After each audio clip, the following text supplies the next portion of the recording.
In the middle of one of Europe's coolest cities sits the most popular zoo in the Netherlands. Rotterdam Zoo, also known as Diergaarde Blijdorp, has been here since 1857. The zoo is a centre for conservation. It is absolutely stunning, so let's head in and explore it. We're starting our tour at this beautiful temple. It's part of what the zoo calls Asian corridors, a huge series of interlinking areas, each representing a different part of Asia. This part is called Taman Indah and features animals and architecture from Southeast Asia. The temple contains immersive little touches like stepping stones across a waterfall, a series of vivariums and small habitats for some gorgeous animals like Burmese pythons and Prevost squirrel. This very tall meshed aviary, I've not seen one like this before, is where the squirrels live, and I found one of them right at the top of it having a little snooze. Very cute.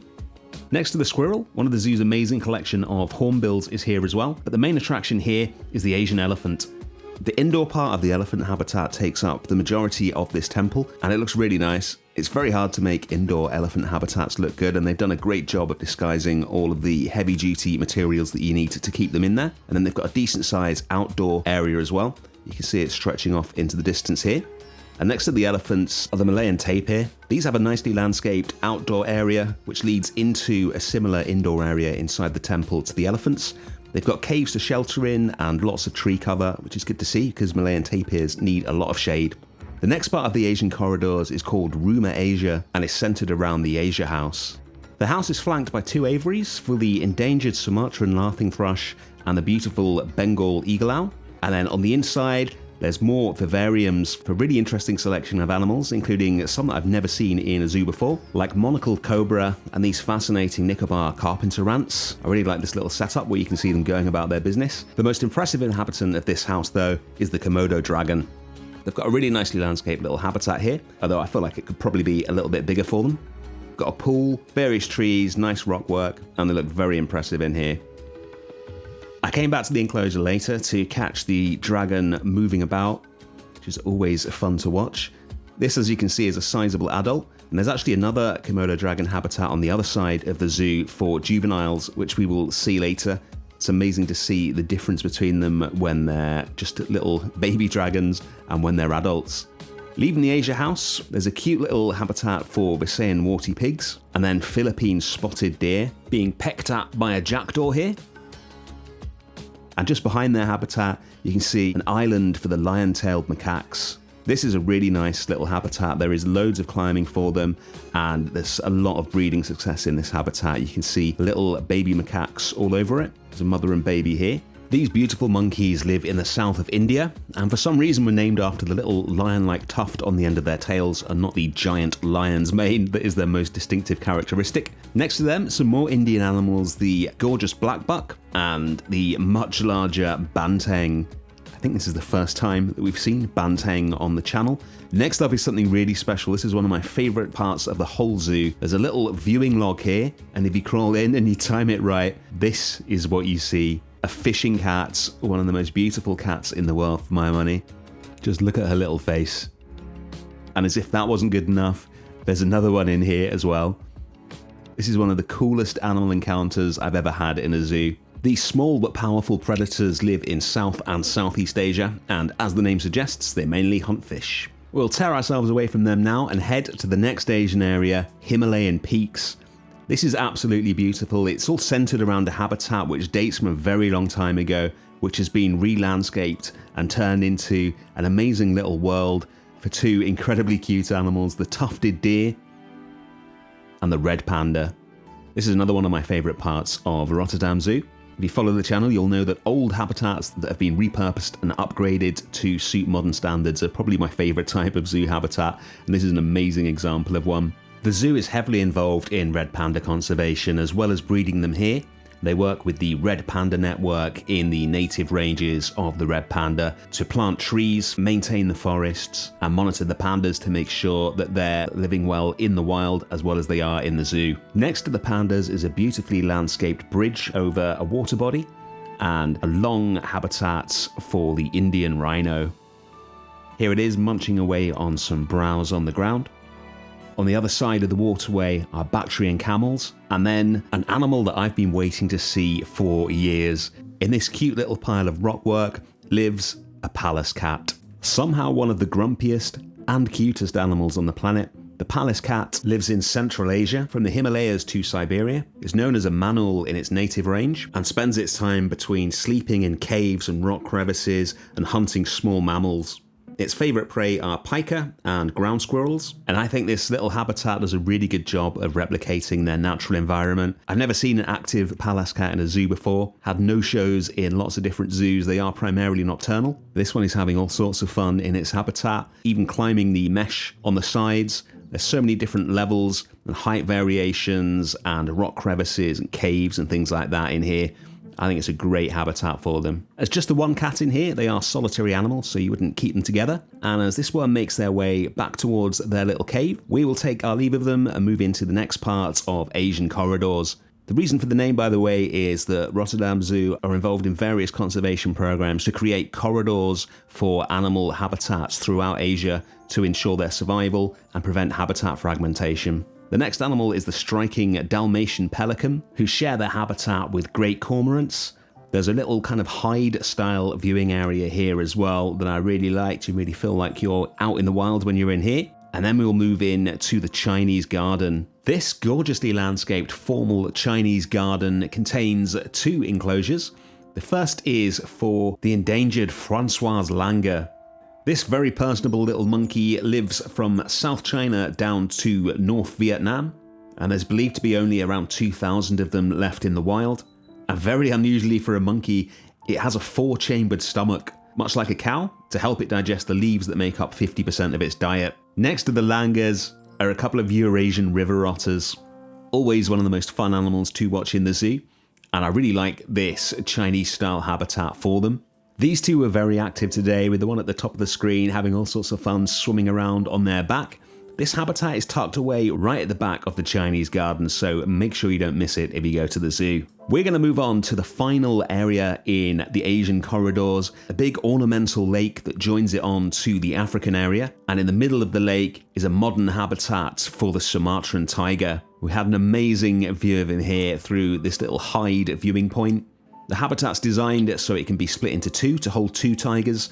They just have one male at the moment, so he has the run of the whole place. You can see how the habitats join together in a glass-topped tunnel under the guest area here. Let's leave the tiger habitat and make our way across the ornamental lake and into the next area of Rotterdam Zoo, the African Plains. This area starts with some hoofstock habitats. We've got more gazelle here in front of a beautiful old stable, and I saw some really interesting behavior while I was filming here.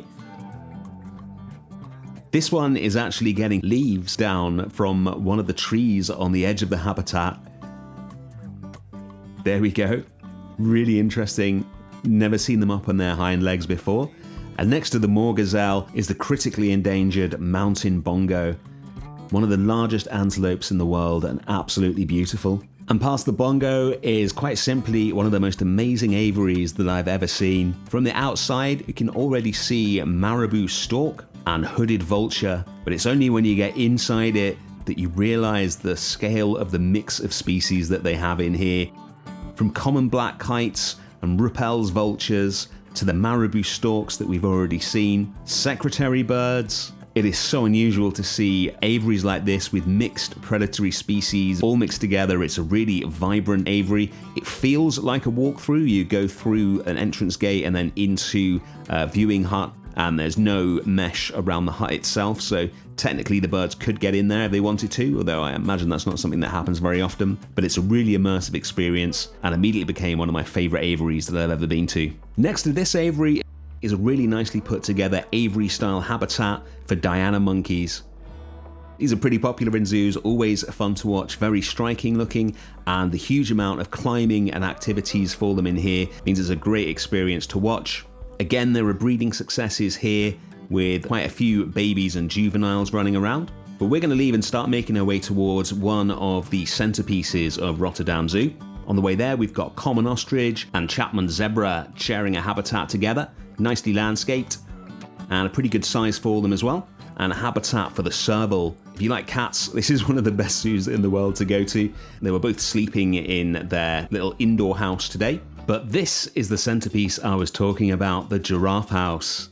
Commonly known as the Onion, it really splits opinion as to whether it is a fantastic build or an eyesore. I personally am one of the fans of it. I love the postmodern construction, and it looks great sat at the back of this savannah area for these giraffes and Dorcas gazelle. It is entirely built from recycled materials. If I recall correctly, it is self-sustaining in terms of its energy usage. I think it's an amazing building. There's so many different views into this habitat, with a giant fake baobab tree providing a viewing platform for you, right next to one of the giraffes' feeding points. There's even a baby giraffe at the moment as well. And inside the Giraffe House, you get an opportunity to be at eye level to them when they're feeding, if it's a very hot day or a very cold day. There's a run of enclosures next to it for hyena and African painted dog, although they were both no-shows today. And then this beautiful little island for the adorable dwarf mongoose. These playful little scamps live in East and Central Africa, where they are the smallest of the carnivora.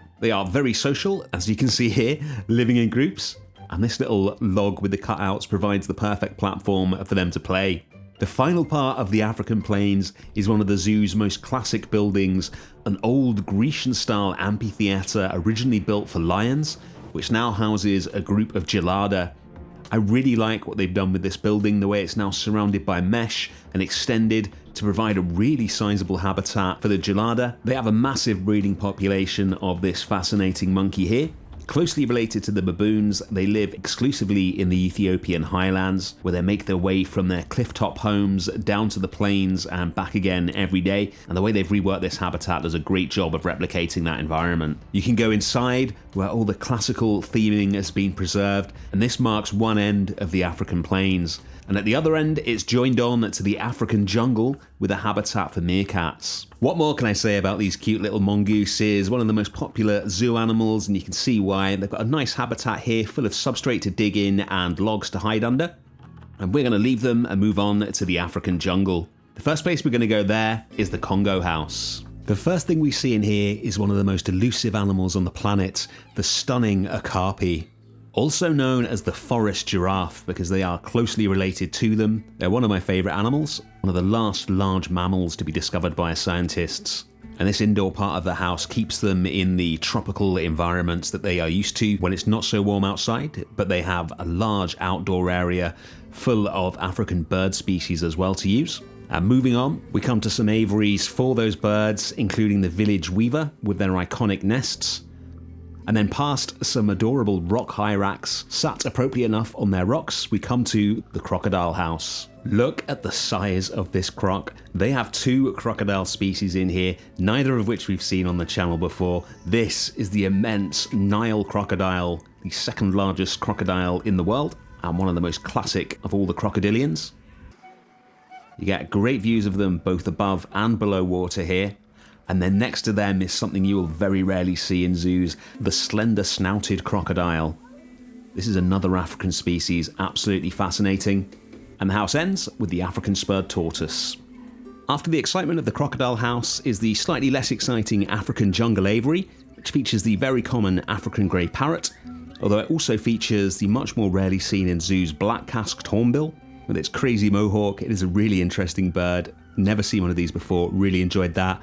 And then it's on to another one of the zoo's older buildings that have been repurposed, this time for the white-naped mangabey. And again, I think the zoo's done a really good job. I would love to know what lived in here when it was built, but the domed aviary-style roof provides a really good setting for the mangabeys, and inside it is fully planted with loads of trees, plants, and climbing for them. You can see how distinctive the male is compared to the females here. He is not a happy man at this point in time. And then we're on to the gorillas, or we would be if the zoo had any gorillas the day I filmed this. I happened to arrive when they were between gorilla troops. They've just had a new troop arrive from Paradise in Belgium, so if you visit the zoo, there will be a full gorilla troop in this habitat for you to see. And we will move on to this stunning old building, the Riviera Hall. Built in 1940 to house the zoo's elephants, rhinos, hippos, and apes. These days the paddocks around it hold Pygmy hippo and black rhino. Here's the Pygmy hippo now. So cute. This is one of the 10 animals that Rotterdam Zoo have selected for special conservation measures. They're currently working on monitoring them in the wild and researching them in the zoo, along with raising awareness about the activities such as mining that are destroying their habitats. Next to the hippo is a larger paddock for the eastern black rhino. These beautiful animals are critically endangered, mainly due to poaching for their horns. And to that end, Rotterdam Zoo supports the Save the Rhino Foundation, which uses a specially trained team of dogs to track down poachers and illegal goods such as horns. And in the areas where they operate, the number of rhinos poached has fallen sharply. They're an amazing animal and well worth saving. There's a few other paddocks around this area, including the rarely seen African forest buffalo, which is really beautiful. And one of the most personable of the pig family, the Red River hog. They have some nice sprinklers to keep them cool as well. And finally on the outside, an aviary with another hornbill in it, this time the von der Decken's hornbill from Africa, and the beautiful violet turaco. On the inside, most of the interior habitats have been removed, and it's now a children's playground, but I'll forgive them for that because they have preserved these beautiful old signs that used to sit on the habitats many years ago. And that is the African jungle. We'll make our way to the other side of the zoo now, stopping briefly at this Gare National Park themed Asiatic lion habitat. We're on our way to the latest part of Rotterdam Zoo, the Oceanium, but before we get there, we're going to visit the North American area. The first stop is the prairie dogs. It's not often that I can describe a prairie dog habitat as stunning, but this just might be it. It's a walkthrough. You can get really close to these little guys. They're so much fun to watch, nibbling away on their food in their burrows. And you can even pop up right in the middle of it yourself, which is really cool. After the prairie dogs is a big sweeping path which takes in various habitats for the enormous American bison, one of the most impressive birds in the world, the Steller's sea eagle, and then a sizable habitat for one of the cutest animals in the world, the Arctic fox. This is only the second time I've ever seen Arctic foxes, and it's the first time we've seen them on the channel. They are absolutely adorable, and I really like this area for them. It's pretty big for an animal this small. It's really nicely landscaped. They've got streams, little waterfalls, loads of trees and things to climb on. And there's a much smaller but still really nice one next door for raccoons. They've got a water feature to wash their food in, a little barrel to hide in, and then a cute hut that serves as their main indoor house. And I really like the little touches in here, like the wheelbarrow. Almost makes it look like the raccoons have built it themselves. Next to them is something much larger though, the polar bears. I was really impressed with this habitat. It might be the biggest polar bear habitat I've seen in a city zoo. You can see from the one in the background how large it is. They've got loads of space in here and lots of different height variations, and of course a big pool for them to swim in as well. The one at the back here is about to make their way down to explore that, and it's actually a saltwater pool to more closely match their natural environment. There are loads of different viewpoints into this habitat, including both above and below water, so you get great views of things like this. And that's the North American area. There's a small habitat at the start for South American animals, the guanaco and the lesser rhea, and we're going to move into the Oceanium. There are animals both inside and out of this large aquarium, and the first ones that we're going to see are the California sea lions. As always, you hear them first. Always one of the most entertaining animals to see in the zoo, and this is a really nice pool for them. It's really big, it's really deep, lots of different little land areas, rocks and beaches for them, and loads of different viewing areas as well. And then inside, the first thing we come to is a seabird exhibit, which is not something you see very often. There's puffins, guillemots, and eider ducks as well. And as well as being able to see them up on the cliffs and on the surface of the water, you get to see them swimming underwater as well, which is really cool. Here's one of the guillemots racing about. And further on, you move into a more traditional aquarium with areas themed around the North Sea and the Caribbean coast and various other aquatic parts of the world. But something you don't see very often in a zoo is a shark tunnel, a proper shark tunnel with blacktip sharks and nurse sharks, as well as all sorts of fish. There's a really cool little area where you feel like you're in a shark cage, which takes you further into the aquarium. And there's some rescued hawksbill sea turtles here as well. And then you move into a more coastal exhibit for cow-nosed rays. These are really cute. It's a lovely exhibit for them. And there's lots of information around here about all the work the zoo is doing in the Caribbean, researching reproduction among the species that live amongst the reefs there. And there's terrestrial exhibits as well to represent some of the animals that live around the Caribbean coast and the Antilles, including the incredibly rare Lesser Antillean iguana, one of the rarest reptiles in the world. Rotterdam is one of the few zoos in the world that have these, and they have successfully bred them. And they're currently in the middle of building a breeding centre in their native habitat to try and save them. The last of these warmer climate animals we're going to see is the adorable Cuvier's dwarf caiman, and then it's onto the penguins. They have both king penguin and gentoo penguin in here. Good underwater viewing. It's not the largest though, probably not the most impressive penguin exhibit I've seen. Feels a little bit kind of tacked on in the middle of all the Caribbean themed areas. And then it's onto the conservation centre with Galapagos giant tortoise, the rather smaller ploughshare tortoise, and up on this log here, the collared iguana from Madagascar, and a research facility you can actually kind of go into and walk around, featuring some incredibly rare animals like the Lake Pátzcuaro salamander and the Colorado river toad. The last thing we're going to see in the conservation centre is this little jungle display featuring the tiny and absolutely adorable Philippine mouse deer, one of the smallest ungulates in the world, some crested wood partridges, and just next to it, there's the juvenile Komodo dragon that I mentioned earlier. And that's almost everything in Rotterdam Zoo. On our way out, we're going to pass the last few exhibits in the zoo, an aviary for flamingos, which is normally a walkthrough, but at the moment is only visible from outside because it's breeding season, and wow, breeding season is going well. There are so many tiny little flamingo chicks in here. There's an exhibit for the wild forest reindeer, a smaller subspecies that you won't often see in a zoo. And finally, a walkthrough for swamp wallabies. And that is Rotterdam Zoo. You can see why it's the most visited zoo in the Netherlands. And while I was in the Netherlands, I went to 3 other incredible zoos, all of which will be coming to the channel soon. So make sure you subscribe if you haven't already. Thanks for watching.